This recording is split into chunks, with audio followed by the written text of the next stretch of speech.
Привет! Сейчас мы рассмотрим, как создать загрузочную флешку с системой на примере macOS Catalina.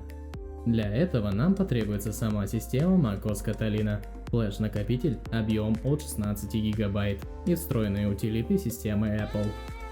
Начнем. Для начала зайдем в App Store, в поиске напишем macOS и выберем для загрузки macOS Catalina. Время загрузки зависит от вашего интернет-соединения. Для загрузки потребуется 8 ГБ пространства.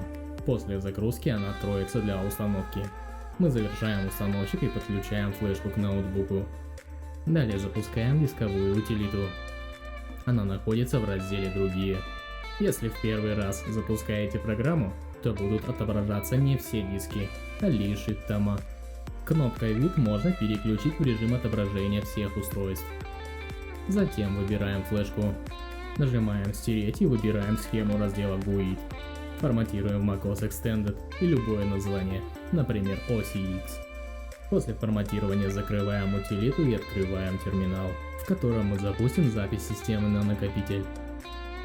Действие нужно выполнять от прав администратора. Пишем команду sudo пробел. Затем находим в программах скачанный установщик системы. Открываем его содержимое, и в папке Resources лежит нужная нам команда для создания установочной флешки. Перетаскиваем ее в терминал.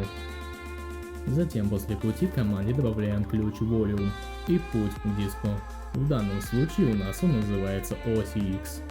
Нажимаем Enter и вводим пароль пользователя. Если хочется простой способ, то я заготовил команду, которую нужно скопировать в терминал и запустить. Данный список доступен на официальном сайте Apple. Под нужную систему выбираем команду и запускаем процесс.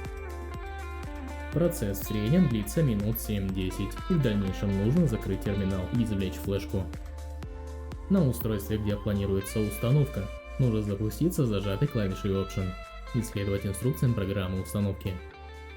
Если понравилось, ставь лайк и подпишись, мне будет приятно.